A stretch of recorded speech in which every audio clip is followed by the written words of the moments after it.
Kumaris regular series on YouTube, and it's on Zoom as well. And we're here tonight with a very special guest. I'm Meredith, by the way, and we're here with a very special guest. It was, I guess, a few months ago that I met our special guest, Dr. Carissa Caban, at the Meditation Center and learned that she was a psychiatrist who was really getting into this idea of meditation and how it could help people's lives in the healing process and help them medically, physically. And I figured that this was, really kind of very special because there are doctors that are coming along now, psychiatrists, medical physicians that are coming along and finally beginning to embrace, that meditation does have a part. Of course, it's not the only part. And, the medicine is, all important and the treatments are all important, as of course that we're seeing more than ever right now. But meditation can play a role in helping people to deal with the suffering, with the anxiety and everything that they're going through. So let me just introduce Dr. Caban and her very impressive title. She's the medical director for behavioral health at Florida International University Student Health Services and assistant professor in the Department of Psychiatry and Behavioral Health at the FIU College of Medicine. And tonight our topic is choosing serenity over anxiety. I know of me, I'd like to choose serenity, but it's not always possible and it requires a lot of work. But Dr. Caban, welcome, and I'm glad to see you. And how was it, or when was it that you began to embrace and begin to realize the power of meditation to help people's lives? Good evening. It's a pleasure and an honor to be here tonight. Before I start and answer your question, I would just like to disclose that the ideas that I'm going to share today are my personal views, and I'm not representing FIU formally. In regards to the question, could you rephrase it before we start so that everybody gets it, people that might be connecting right now? Yes, I was wondering when it was that you began to see that meditation and even spirituality has a place in healing professions, especially when we're dealing with psychological, psychiatric issues. Well, I've always been interested in meditation since I started training to be a psychiatrist and to, learn about mental health and being a clinician in the field of mental health. But I didn't start formally trying to meditate and experimenting with the different kinds of meditations until a few years ago. It actually, professionally, I had the opportunity to train through FIU on a very basic mindfulness-based stress reduction course. Actually, a colleague here in Miami taught that course to me, Dr. Gus Castellanos. And it was a way for me to learn, mindfulness and to learn the process of sitting down and meditating. But then I had a personal issue with back pain that brought me to this wonderful friend of mine that became my acupuncturist. And she was the person that actually, after we had a couple of conversations and we saw that we had a lot in common, she suggested that I went to the Brahma Kumaris Center in Miami. And then I started going to the basic classes, and I really liked the idea of the way that they meditate. For me as a clinician and a mental health provider, it was very interesting to have an active way of meditating in which I could use my intellect and my cognitive capacity to modify some negative thoughts and some, I would say, like mental clogging that maybe was affecting my capacity to stay grounded, to feel good, amidst all of the distress that I hear about in my job and all of the problems that sometimes I handle. I also do some activism and some voluntary work in a nonprofit. So during those times when I started to get the back pain and, I had an injury and so forth, I was doing a lot of voluntary work. I was traveling back and forth from Florida to Puerto Rico.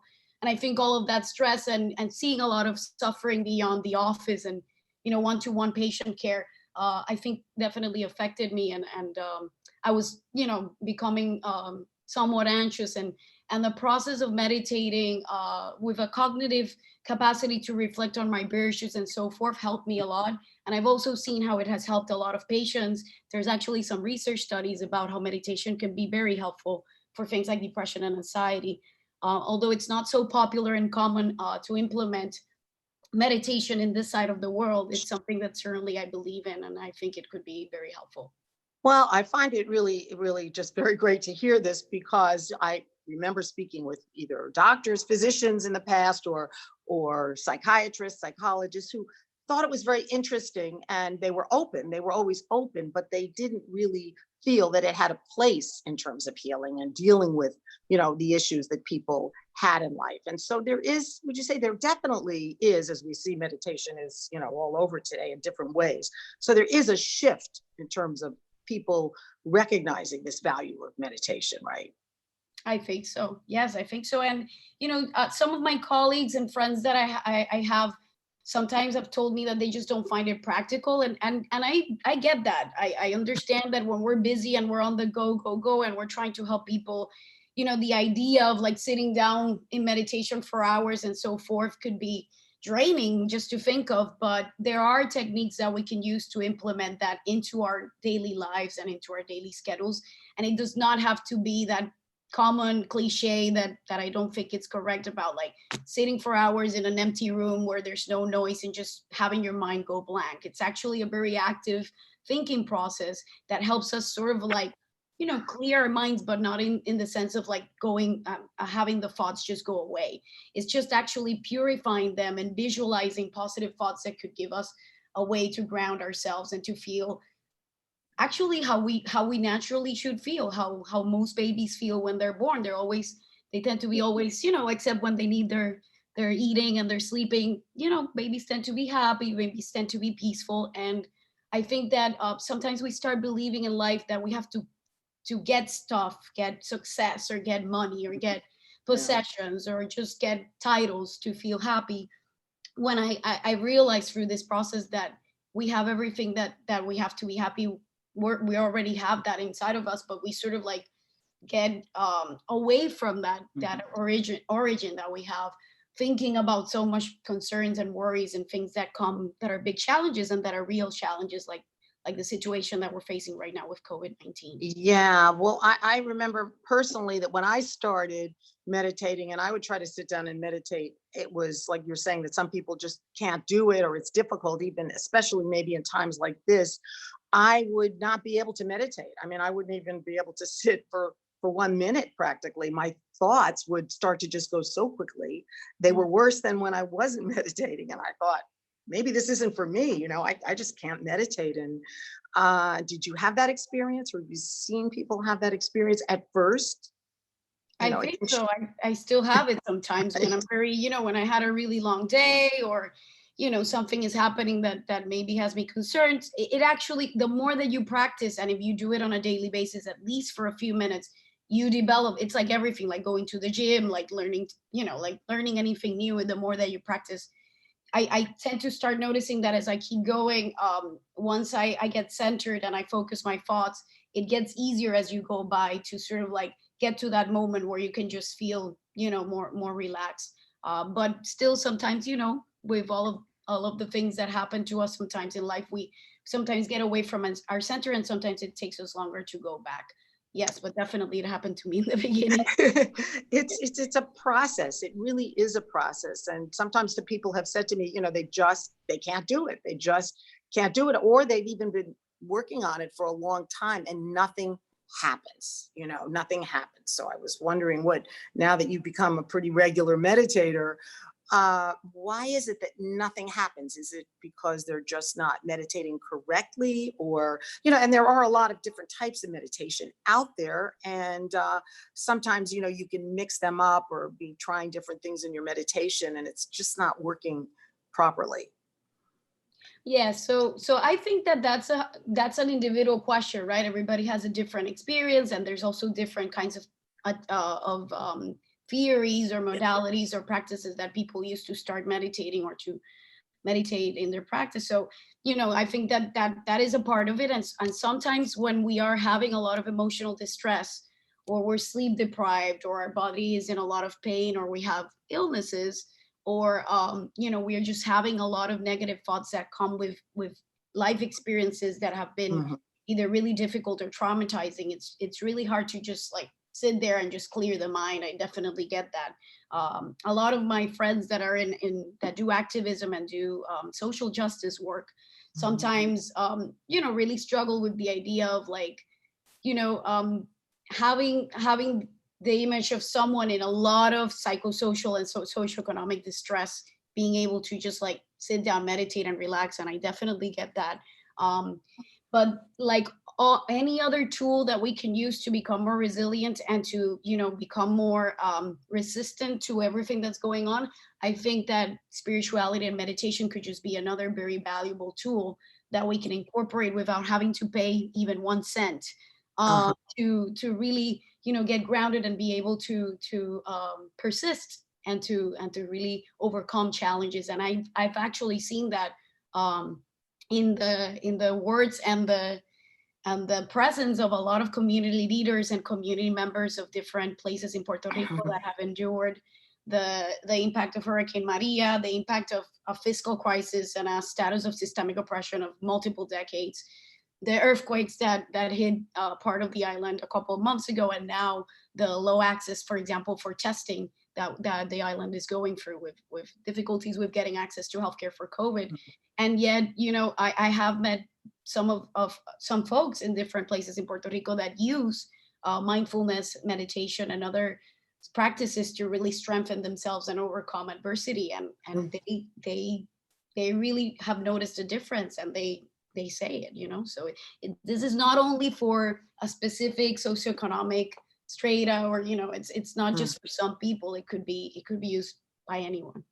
Yeah, and that's really good to hear that you're actually, that you have, and you were so doing it, before, working with, these people who have really been victimized, not just by one thing, but by a series of issues. And I mean, this is really what, to me, I would call not just something going on in it, it's trauma. It's just trauma over years.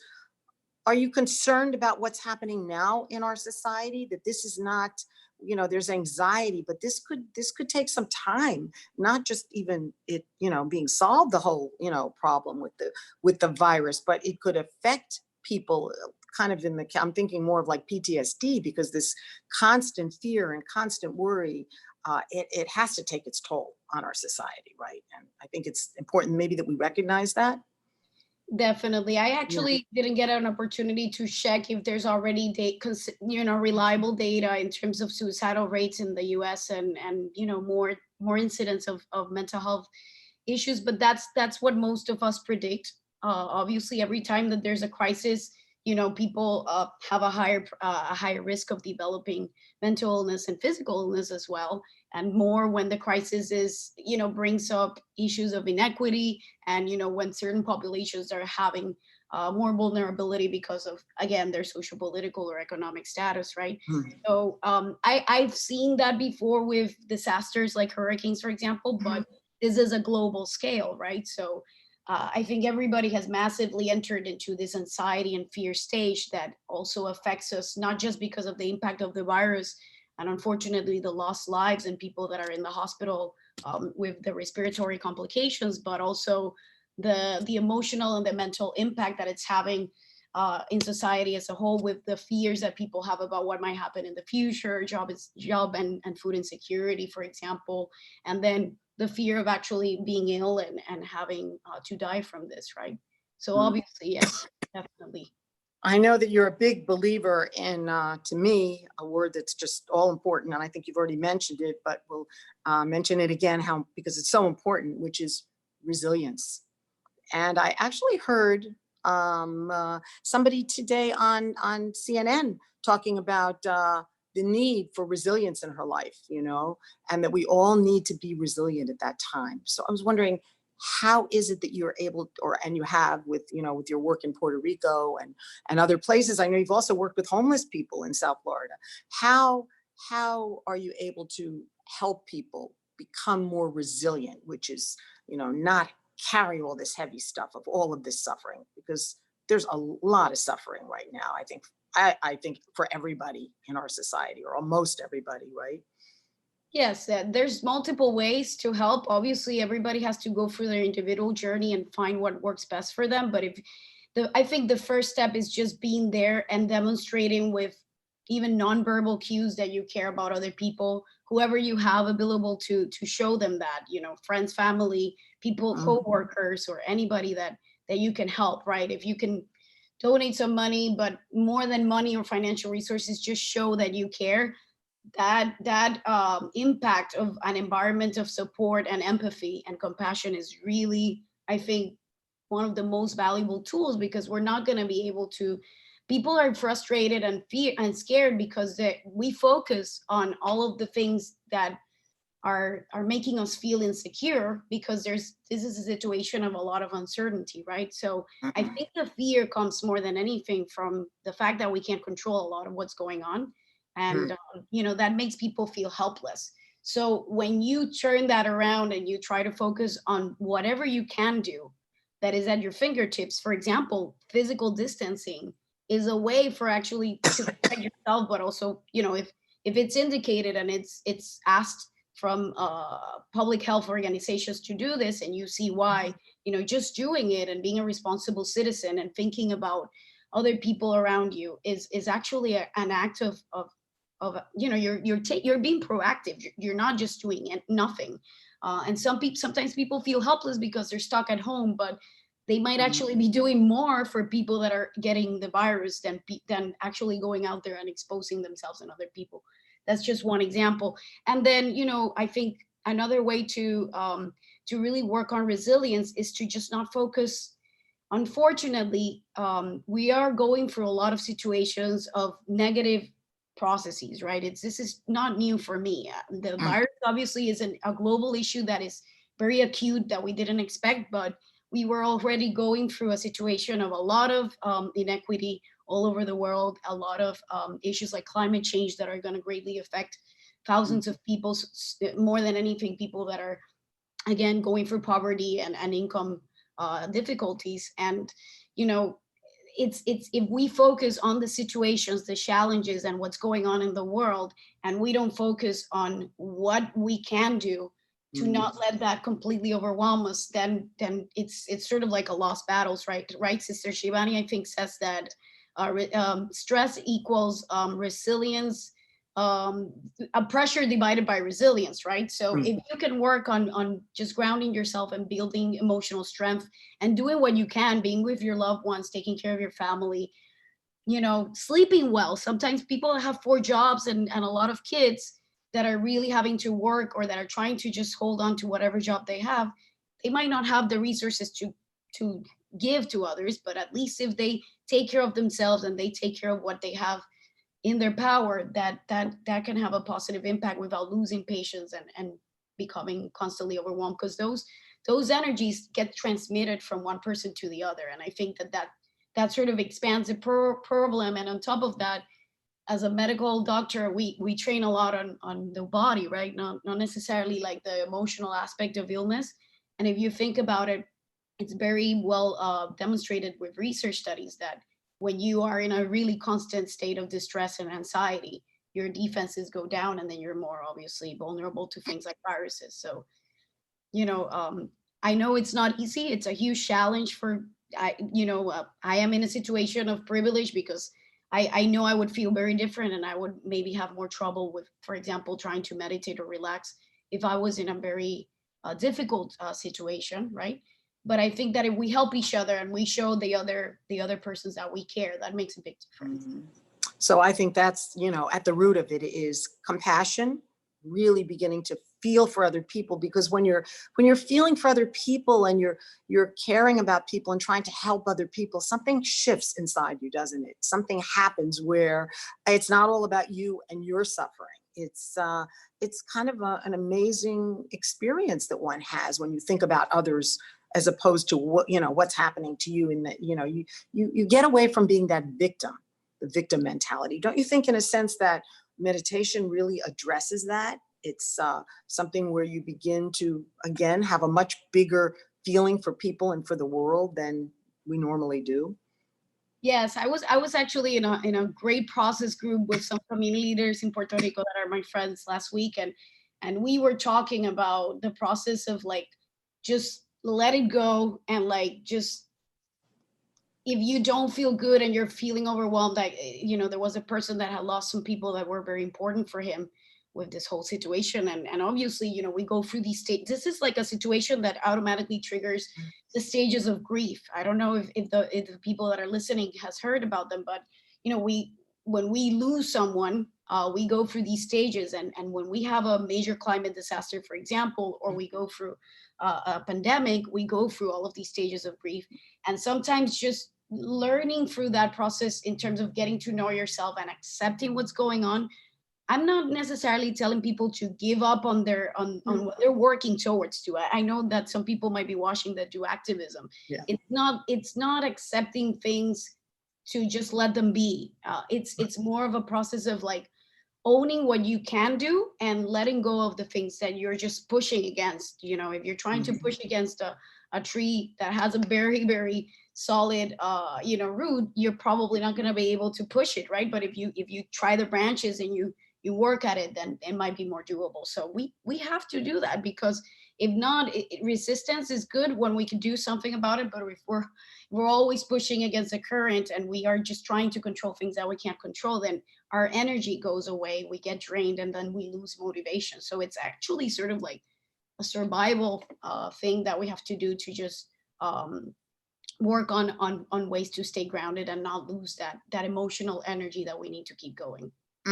So it's all about really, as you say, going back to the resilience and ending that struggle, ending that feeling of I'm suffering, I'm going through something terrible. But people do say that there is some kind of a process with grief, that you can't just end it, in a second, that, when you're feeling grief and and I know that I've gone through that recently with the loss of my husband, when I felt it, I tried to address it and not accept it, but feel it and then let it go and release it. And in time, through a lot of meditation, some heavy duty meditation, I started to see that it went away and actually really minimized, So I was just wondering, you do have to accept these feelings. You can't just reject these feelings and say, I'm happy, I'm fine, everything's good.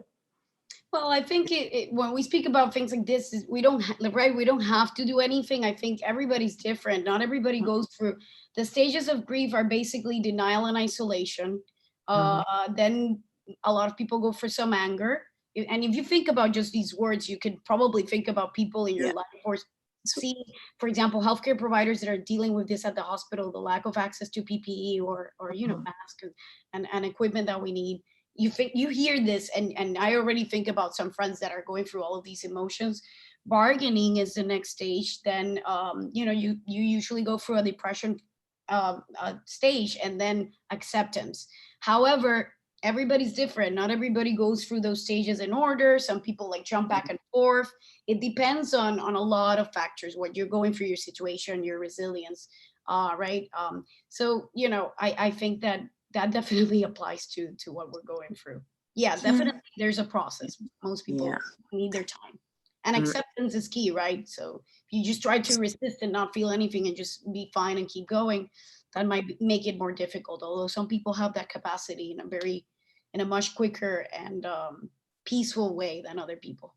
Well, we always talk about, especially in meditation, spirituality, be positive, be positive no matter what's going on, and don't even, try not to or ignore the whatever's negative inside you or hopeless in you. But again, I'm feeling, yes, you could, have those good feelings and be as positive as you can. But again, isn't there a question of honesty with yourself, though, that so you can deal with whatever's going on? Or my feeling is often when I've done that, then I can get sick as well. Yeah, honestly, in mental health, we have to meet people where they are. I do think that when we just try to tell to people, be positive, just think positive thoughts, especially when they're not used to practices of grounding or mindfulness or spirituality, that can get them to put a barrier and freak out or just feel defensive, because you're asking too much. You have to meet people where they are and actually meet yourself where you are, and accept and recognize when you have certain emotions. If you just try to put them under the rock, sometimes that rock starts piling up with a lot of dust and then it blows over. I've definitely done that a few times in my life, and I'm sure that a lot of people have. So I think accepting how we feel and actually sharing. For example, in that circle last week, we shared a lot of negative emotions, but we actually ended up in a healing, really positive life, and a lot of motivating ideas about how to use this to channel positive change came up. And it was a really natural process. Nobody forced it. And I know these people, and I know they're gonna make it happen. And they've been through a lot. So that's just an example, right? We have to recognize how we feel, and it's good to share it. And it's not good to just tell people like, oh, just do self-care and like, go get a massage or travel. These are physical things, right? Things to Yes. distract our mind that are not going to necessarily really have you process and work with what's going on that is bothering you or is making you feel in distress. So sometimes Yeah. it's not good to just distract our mind and try Right. to forget about it. Or repress it. Some people are repressing it, or just holding it, or suppressing it, I should say, suppressing it, just holding it in until they really suffer. Tell me a little bit about how you got into this whole field, because I know it was at a pretty early age, I think, that I understood that you said, yes, this is the field that I want to go into. Tell me what happened. Well, I always wanted to just help people, so that I think I figured it out. Ay, ay, ay. Um, I thought about psychology in high school. Some of my high school friends that I still talk to remember this. And I told people and all that, but then a family member of mine was diagnosed with a disorder that required, like, not really, I wouldn't say required, just she got psychiatric treatment. And when I saw the difference and the option of using psychiatric medications and actually having the medical experience to diagnose and treat with a more complete biopsychosocial model, I decided to go that route. Although I actually had like a lot of sort of like negative perspectives about like the field of medicine and like this cliche about doctors having money and being wealthy and being in white coats, because I didn't really like that much. And I actually graduated and got out of the hospital. I've only done clinics. But I decided to do it because I just wanted to help others, and I thought it was a good avenue, and I certainly don't regret it. But yeah, I knew in high school, and I went to medical school just for psychiatry. Wow, I really get the feeling just from being with you and talking to you that you have this within you, this desire to help those people in need. So is this when you go to work every day, and especially now you're working with students, though you've worked with so many others before, is there just this feeling that I'm here to do something to affect people's lives? This is not just a job for you. Definitely not. That's how it should be. Sometimes we get Right. drained, we get caught up with all of the systemic things that we have Right. to put up with, like the charts and the billing, and the financial aspect of medicine in this country is very strong. And I don't have any problem with saying it in any forum. We have to work towards a public healthcare system that really works. We have the means to do that. So these things drain us, and sometimes we sort of forget that healing part of being a doctor, right, or being a mental health clinician. But that's when that kind of the meditation has really helped me to regain that capacity to stay in that mentality and really think about the impact that I can have showing that person that I care about them and that I'm there to help them. It really helps you because you meditate every morning, you reflect on what are your values, what kind of person you want to be, how you want to behave, and then it makes it much easier to really stay put when the stress comes and like the challenges and like all of the major setbacks that life throws at us. So that's actually why it's been so helpful for me. Well, that's fantastic. I mean, it's just good to hear that. I always am happy to hear how people's lives have changed, and I have totally forgotten to tell people that if they want to uh, send in a chat with you, they can ask you a question, and you will be answering those questions in the next few minutes. So forgive me for forgetting. I totally forgot, and I don't know if it went on the screen or anything. But if anybody does want to now write in and ask you any questions about your work, about meditation, about your whole interesting philosophy of life and what you do, because you are a multifaceted person. I didn't even get into. We've got a couple of more minutes. I think we have. Let me just check. Yeah, It's we got one more. 6:59. Right. Maybe I can just stick in one more question, which is you're also very involved in work to do with transformation. And that's in addition to the spirituality and the meditation, which has to do with a project that you've recently become involved with at MIT. So I just, maybe you could just mention that. Another Oh, one of well, your causes, right? I'm not primarily involved in the project. I just join their trainings and their meetings and their groups whenever I can. It's called it's actually the Presencing Institute that runs this. If you put it in YouTube or in Google, you would get it.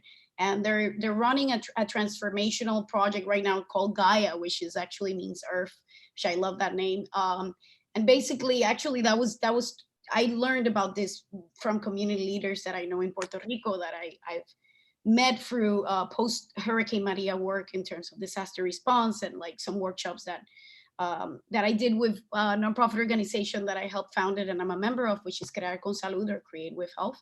And basically, this group is actually doing a global movement to work towards social transformation in terms of dealing with inequity and dealing with inner work, because that's actually what they start with. They work with having people get instruments and tools to really work on what they need to process, and then fueling transformation for that, which is actually very similar to something called transformational resilience, which is a concept that was designed by a person called, not designed, just created by someone called Bob Doppelt in Oregon.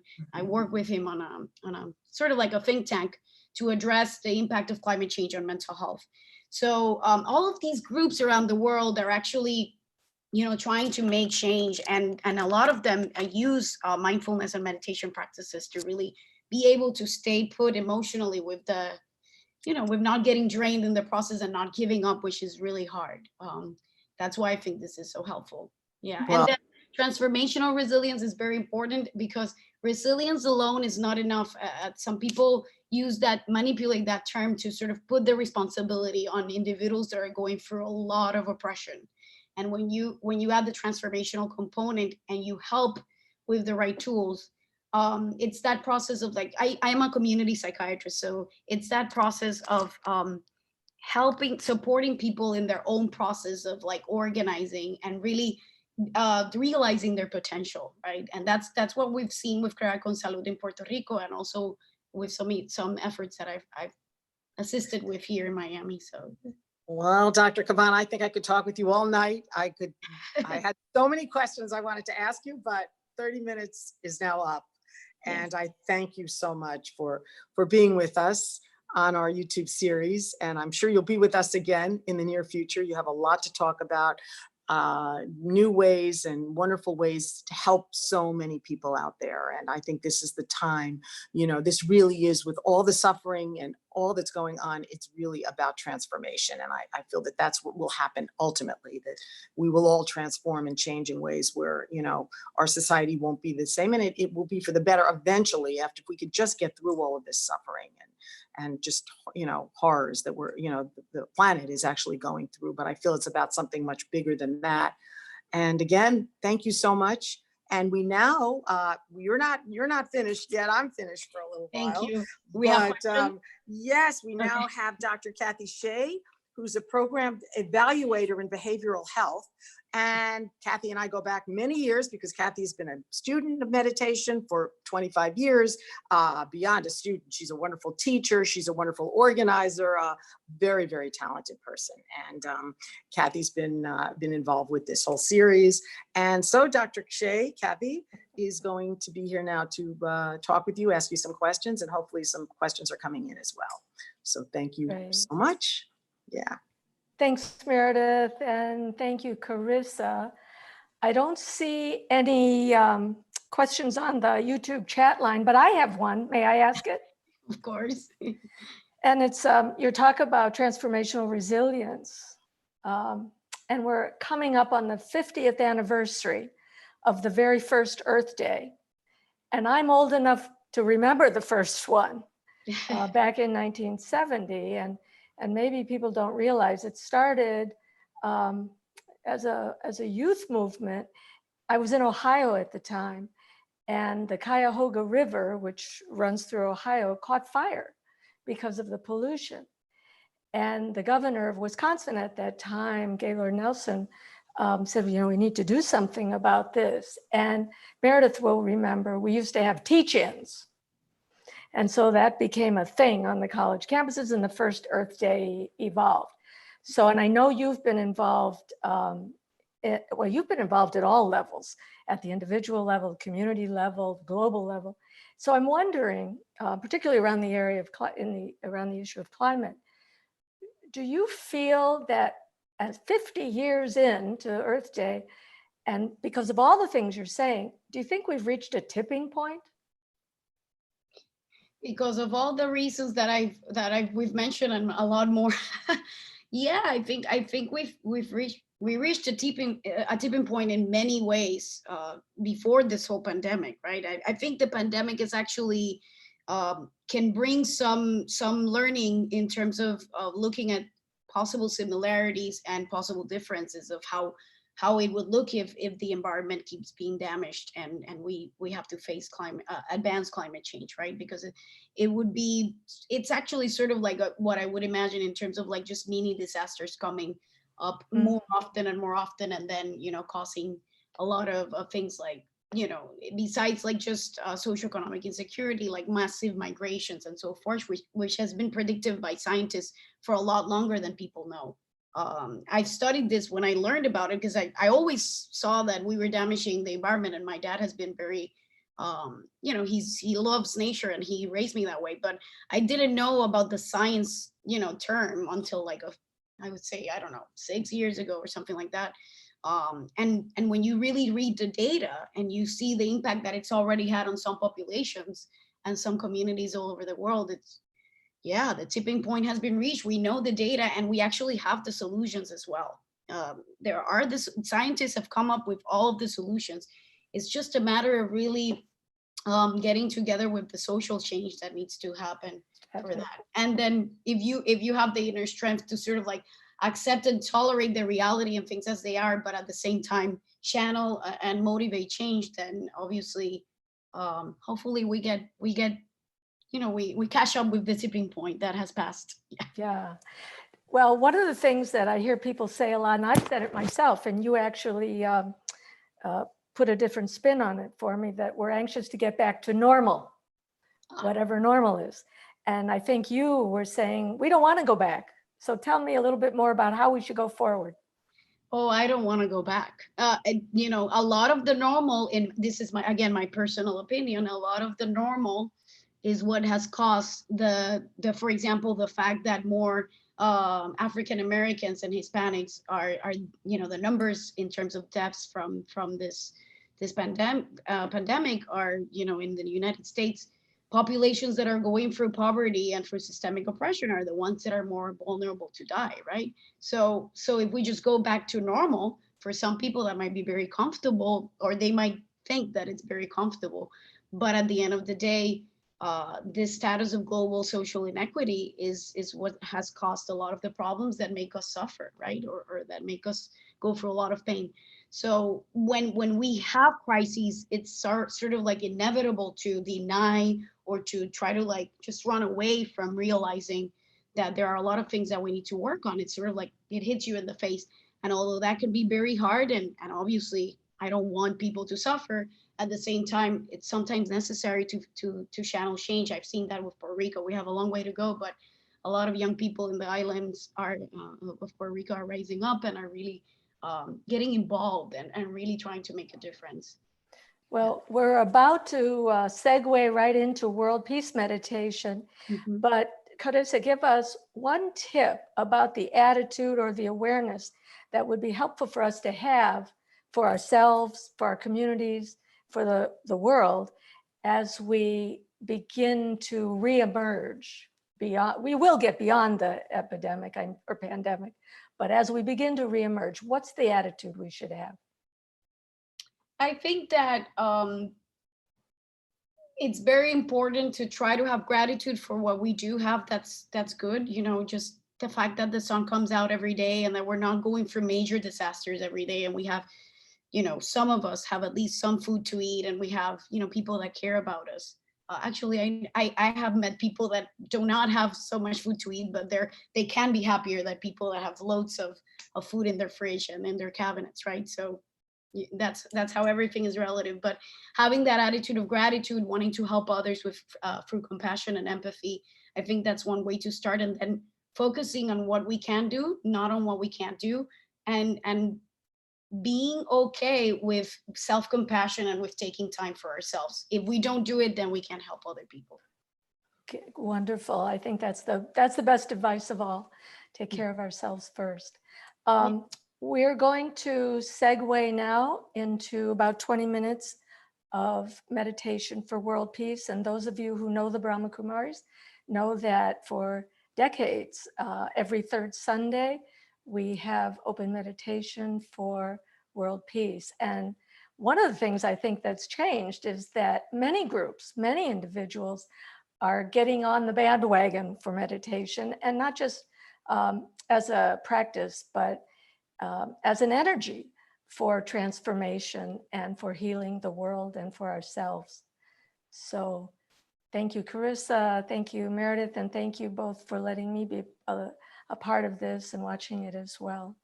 So I hope everyone now will just stay with us.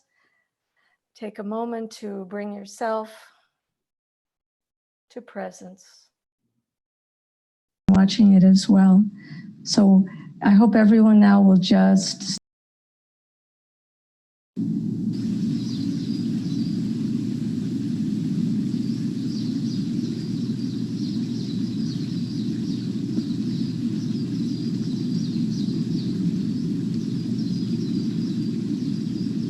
to experience newness in my life. All I have to do is clean my mind. All I have to do is let go of everything old that keeps me from seeing the beauty in each moment. I have to let go of everything old that keeps me from seeing the wisdom or the gift in each moment. And so I prepare to do that right now. Right now, I let go of all my old habitual ways of thinking. I let go of all the old thoughts that run through my mind each day. And I ask myself, who am I without those thoughts? Let me enter into that peace.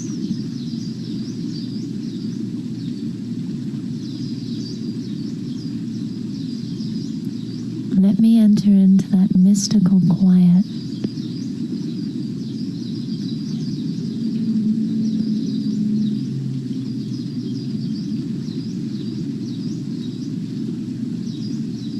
To experience newness each day and in each moment, I also have to be willing to let go of over-identifying with my history. So let me let go of everything that's happened in the story of my life. Let me let go of my history, even if only for a few moments, and just be in that deep silence, completely free and naked of the world, but yet able to perceive the beauty of the world. Let me release the world from my mind and enter into that quiet that is my true nature.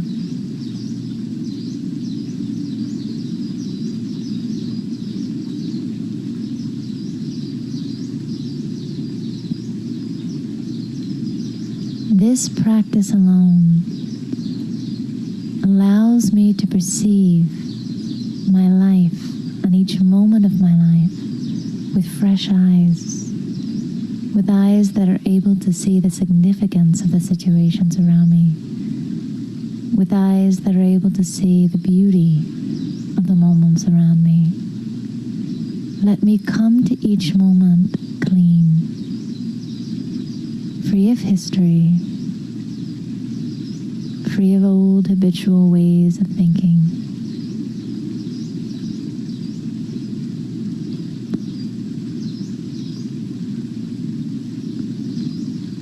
And even if I only do this for a few moments each day,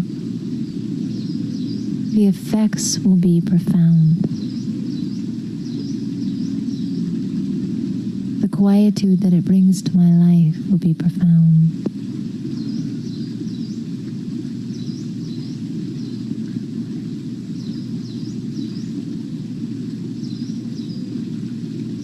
And so now I return to the world. But I vow to practice this today, to enter into each moment, each interaction, each scene of my life, free of history and free of all the habitual ways of thinking. Let me be more truly myself. Let me be stable and at peace today as much as possible.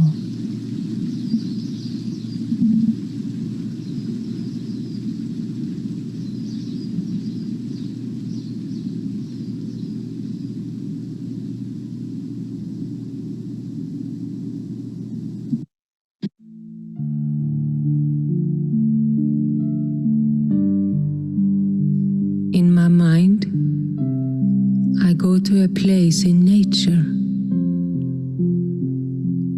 a place of greenery and peace.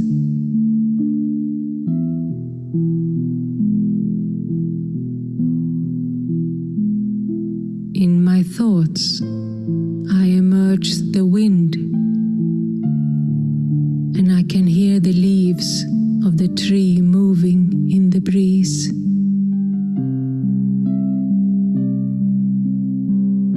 The wind whispers secrets in my ear, and I understand.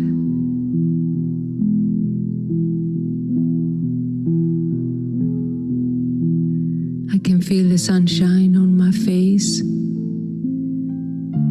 softly warming my heart and soul.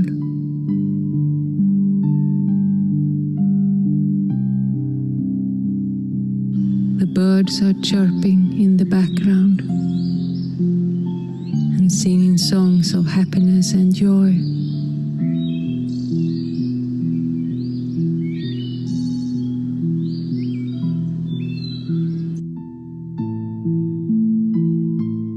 I emerge the feeling of belonging to the planet, to nature, to the animals, and all living beings.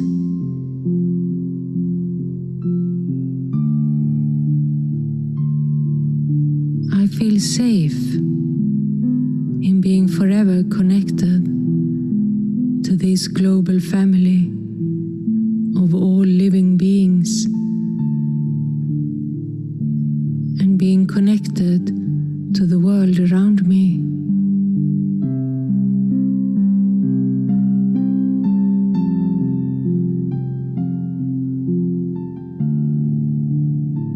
I will remember this moment if I ever lose hope for our common future of harmony for all.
Let me now continue within this journey into knowing who I am and what I am, to see myself as beautiful,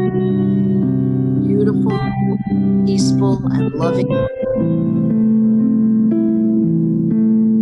Let me see myself as a radiant light, a tiny point of light within,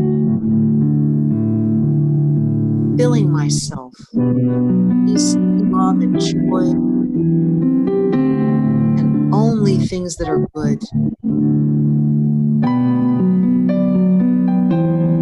It's time now for me to choose what it is that I want in my life.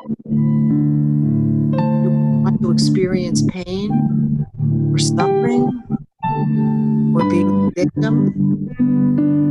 Or do I want to choose? It might seem very, very difficult, but it's possible. Let me be open to the possibility, just being able to overcome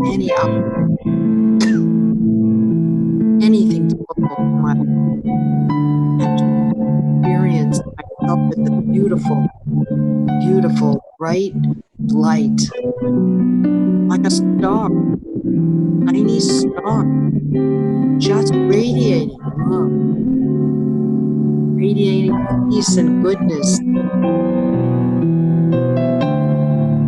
I have the opportunity to choose not to react to all the horror happening in the world, but just to respond and know that no matter what happens, I will get through it. I will be okay. It might seem daunting. It might seem so challenging, but I can do it. It's within my power to be who I truly am, who I was truly meant to be.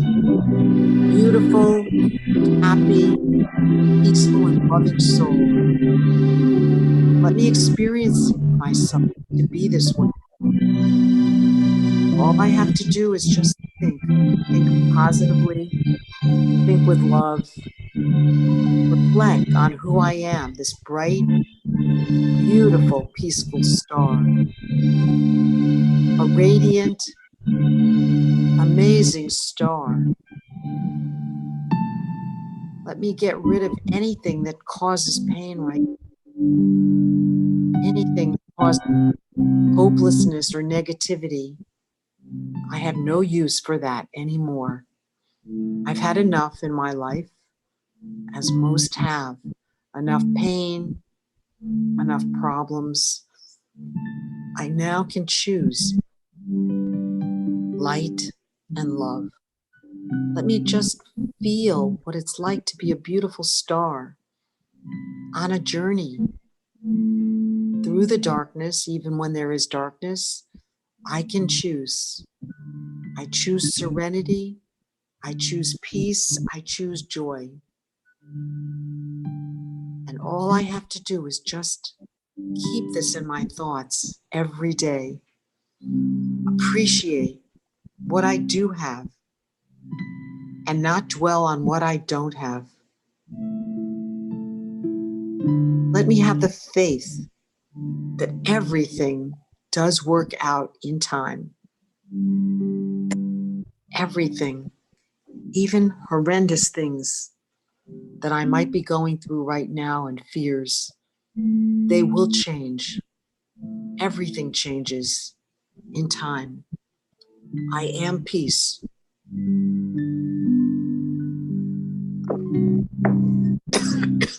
I am love.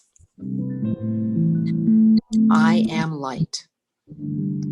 I am a sparkling, beautiful light.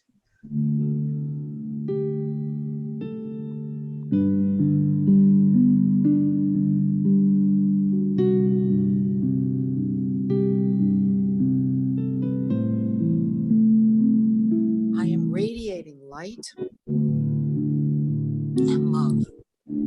I'm sending out love to everyone, not just a few, to not just the people that I know or the people that I care about, but to all of those in our world, especially those in need. Let me send them vibrations of love, vibrations of peace, vibrations of just my good wishes that things will work out for them. Things will work out.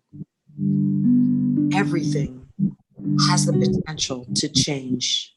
Let me just have the faith that everything is good. Let me be this being of light, this being of love that's just radiating goodness to all. And it feels good.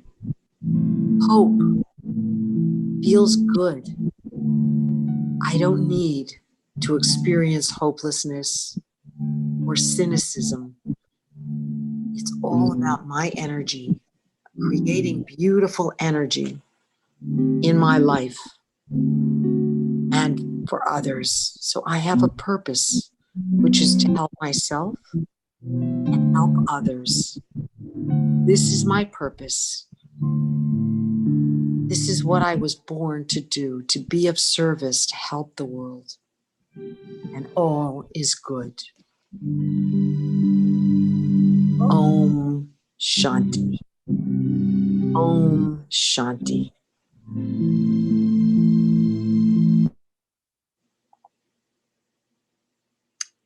Thank you for being with us tonight. Thank you for being part of this. To me, it was a wonderful program with a wonderful psychiatrist who's definitely on the path to giving and to helping. And as we are seeing so many others in the world, so many people in the medical and helping profession and others too, you know, we do have that choice. Do we want to be the people that take? And sometimes we do have to take, we do need help. But at the same time, we can be those who give, those who see the need to serve and help someone. And it can be small or it can be large. It can be something just so small where you just see that someone needs something and you're there. And so just to spread those vibrations of goodness, spread those vibrations of peace and love. And we hope you'll join us again. We actually have these new programs that we've been doing for the last few weeks, 5 nights a week, Monday through Friday. And sometimes we have other special programs. And all you have to do, if you would like to know more about what we do, is go to the Miami Brahma Kumaris.org website and subscribe. Or, of course, as you're watching on YouTube, then you already know to watch on YouTube, right?